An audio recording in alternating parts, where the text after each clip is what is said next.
Come on, let's just enjoy this awesome video game. Welcome back, friends. Let's play some video game. Given to Persona 5. Anyway. And to close things on your computer that you don't want to open before you go ahead and then go to the... Well, yeah, members floor, and then I go up the elevator, right? The elevator, after we talk to people. That's what we do, on, is we talk to y'all folks, y'all friends, and then we go do things and stuff. What's up, Dergy? Prosecutor does whatever it takes to win, huh? In a way, that's right, and I don't care who says it. Yeah. Except tell that to the real-life Japanese, justice system, apparently. Oof. Clearly, this whole arc is a commentary on that. Like, it's broke, dude. Fix it, please. Catch it. I wonder what Sai-san's cognitive versions of us would look like.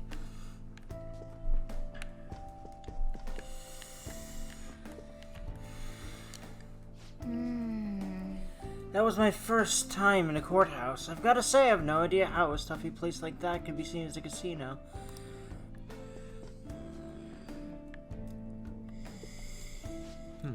The tension one feels in a courtroom. I can see how it is very similar to all the tension in a casino. Ah, there we go.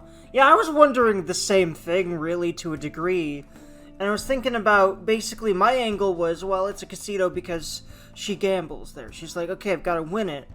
Just like you go to a casino, it's like, okay, I'm going to win some money, right? It's kind of the same thing. Same mindset. But yeah, this is also a good point. What I asked Yusuke to do today? Nothing, because I don't use his skill card stuff. I might at some point during this playthrough, but what's more likely is I play the game some more in the future, and then I actually use this at all. So sorry, Yusuke, you're gonna have to wait until possibly real life years from now or something, whenever I play Persona 5 again, with basically what feels like more of a brain.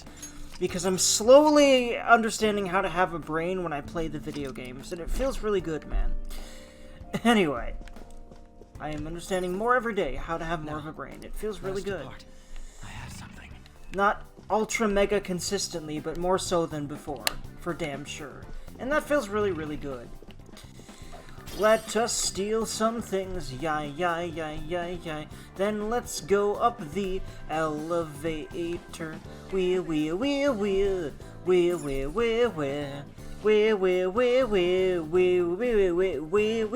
Makoto still is looking fine in that cute outfit from the Persona 5 dancing game. Let's go ahead and go to the high level floor.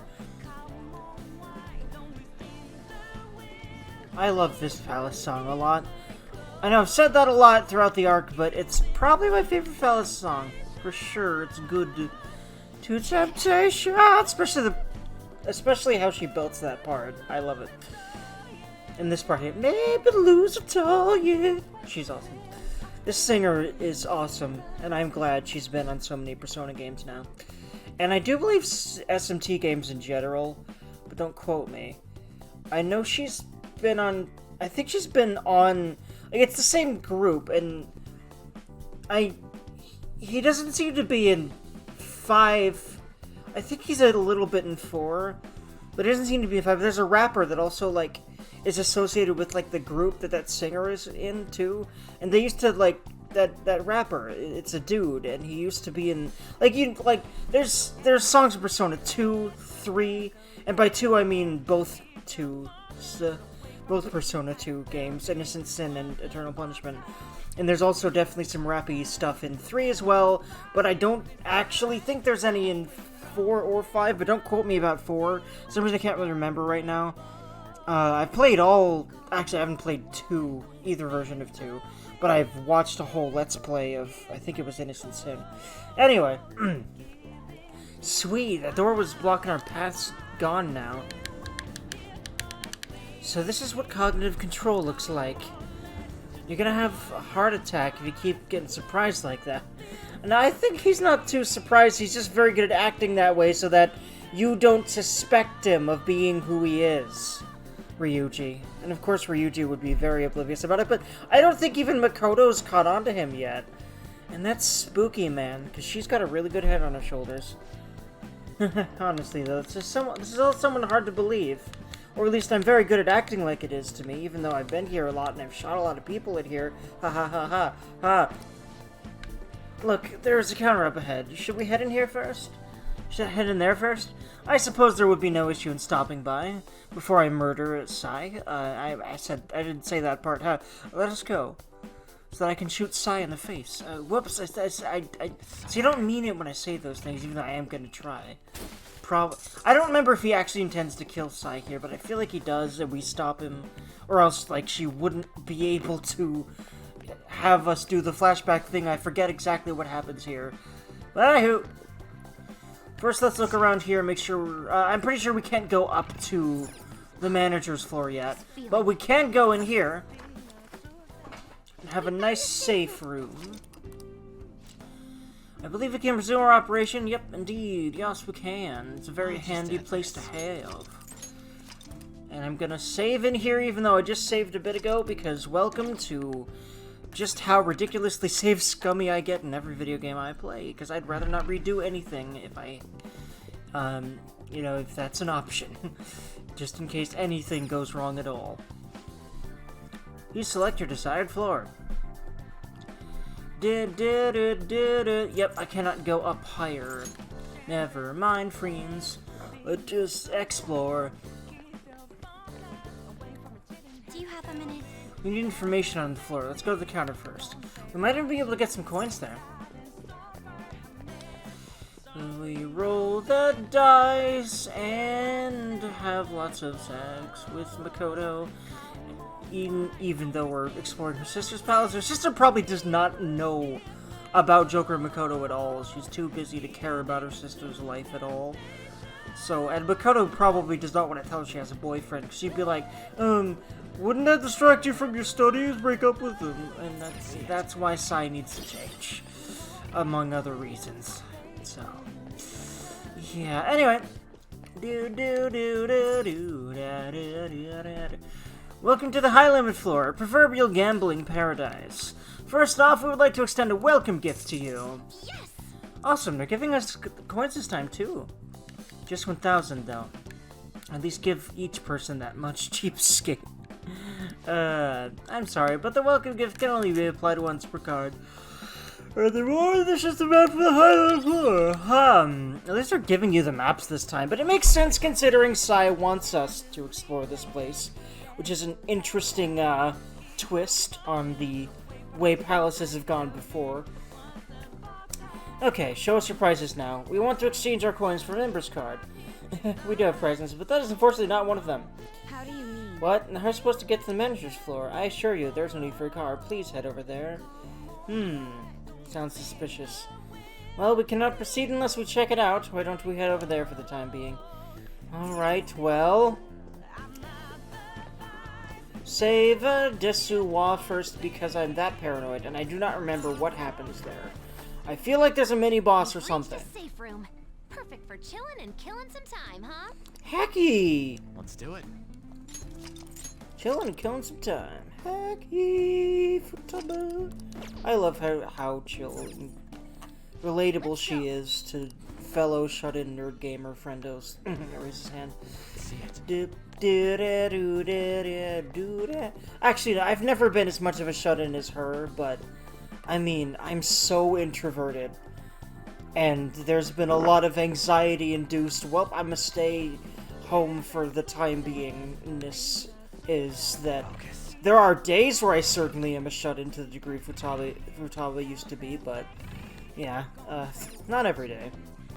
I definitely go outside pretty often, even though I do stay at home most of the time, because you know, I've failed at this point at trying to get a normal job, because I don't think that trying to survive at all in the shitty, frankly shitty work culture of America as me and having to get the low-level jobs you would have to get with a person of my age and lack of school credentials, because I never did very well in school either. There's a reason I'm trying, and the key word is trying, because it's hard for me to commit to anything enough because of just my anxieties and the sheer depth of my emotional needs. And you know, the problem with America is a lot of people would listen to this and they'd think, "Oh, come on, dude, you can work." No, I can't. I promise you, 26 years of trying, I can't. So I'm gonna work at doing what I love right here on this computer and hope that gets me somewhere, while working on my social skills and well, I think I'll get somewhere, but I've made up my mind that I want to be my own boss. I'll just figure out where it brings me, and I also have made up my mind that I'm not going to focus on the money, or focus on getting anywhere. I mean, the financial situation right now with living in my parents' house is great, because they're retired and they don't, you know, we have everything paid off, pretty much, so, you know, not having that pressure looming over my head, unlike most people, is probably why I can function. Because the pressure of trying to figure out what to do with my life, even without that normal young person pressure of, oh, you gotta get a job in order to sustain yourself entirely by yourself. Oh boy, you know, like, thankfully I don't have that yet. I honestly think that if I did, I would crack under the pressure, and who knows where I'd be right now. Probably not cozy in my parents' house. You know. Anyway. All I know is I know from my experience with life, especially in high school, that I need to iron out a lot of issues up here in Madurganhead before I can survive in the social world of America. And frankly, the digital landscape is one I can navigate very well. I am so at home in front of a computer that it feels weird to even consider trying to get a job that does not involve literally doing whatever I love to do from home on the computer. But, you know, what's funny is that's hard in and of itself. It's something I can actually have the gumption to work at, and I'm working at it more and more, which is why you've seen consistency on this YouTube channel, because that's the main thing I've been able to push. And that's the thing. Most people are not going to understand the extent to which I know just how ridiculous my limitations are. They're not going to believe they are really that limiting. Because I just have crippling emotional sensitivity, and that's the problem. And most people are not going to see that if you seem fine, and I'm pretty sure I seem fine to most people. Anyway, sometimes I just gotta get those rambles out of the way, because it comes up in every conversation with a person that that doesn't really know me yet, that I've ever had. And then there's friends that I have that I love them, and I think these conversations are good because you know, I recognize now, I didn't used to, but I recognize now that I need other people's perspectives to kind of keep growing, which is exactly what I want to be doing right now, but at my own pace. And that's the thing. Most work culture, like culture in general all over the world, seems to not want to let people grow at their own pace. You've gotta satisfy the standards of your parents and the industry and, you know, society and your culture, and sometimes you can't fucking do that. So you need to find another way and just deal with all the vitriol that comes your way because of that. And that's been a huge struggle of mine, but I'm getting somewhere with it, especially with this YouTube channel. Like, I'm not getting many views and stuff yet, but the therapy of, hey, I'm putting something out to the world at all, feels really good. Because before, I couldn't really dream of doing this because I was so afraid of other people ridiculing me, because that was the most common thing to happen to me no matter what I did my entire life. So, especially playing games with people and around people, because I have mental issues that prevent me from playing as well as other people do, oftentimes it seems. Or at the very least, I seem to be around people that really like to nitpick and point out mistakes that I made over and over again. I don't know why I keep doing that, but I keep ending up around people like that. I'm better at dealing with it now, so much better. And I actually stand up for myself about it, and then they shut up about it. But yeah. Anyway, needs a lockpick, so let's unlock it. Open the chest.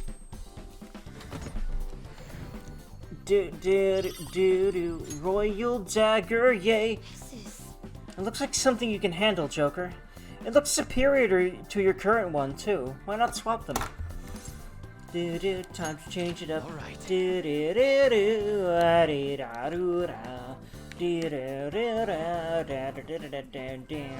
that? A scale? Or is it a bridge?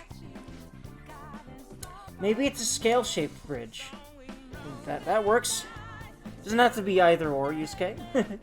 There's an area over on the other side, too. That could lead to the manager's floor. Yes. There can be no doubt. We'll need to lower the bridge to cross. But how do we do that? How indeed. Let us try investigating around here. I do believe you need to go back and actually investigate the other doors now in order to move this forward. But I think I remember... Oh, okay. So where else? There's nowhere else to look unless you want me to just look on...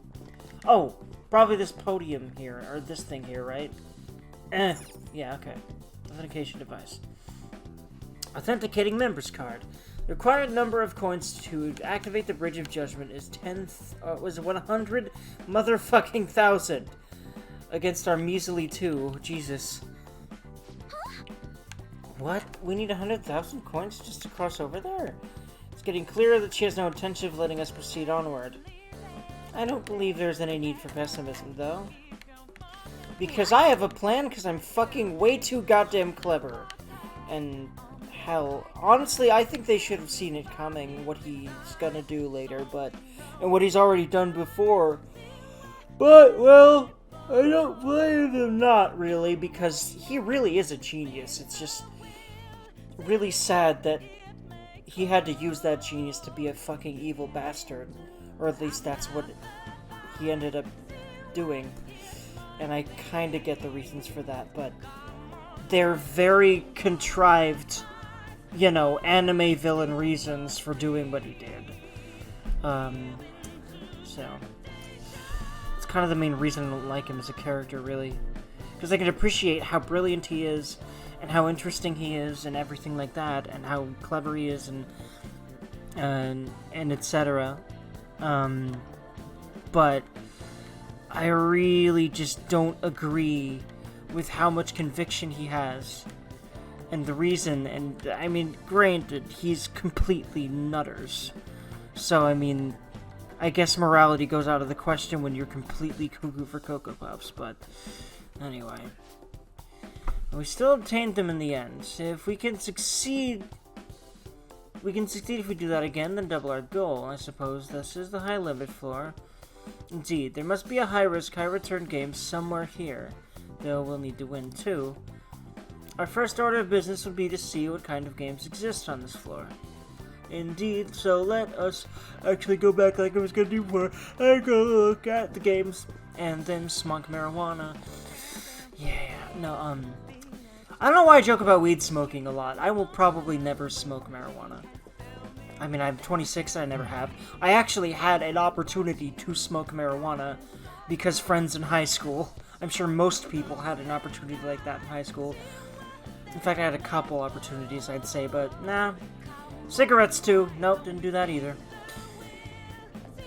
I just always had this adversity to it. Like, I don't want to do drugs. I've never just... I've seen what it does to people, and that's all I needed to just never do drugs.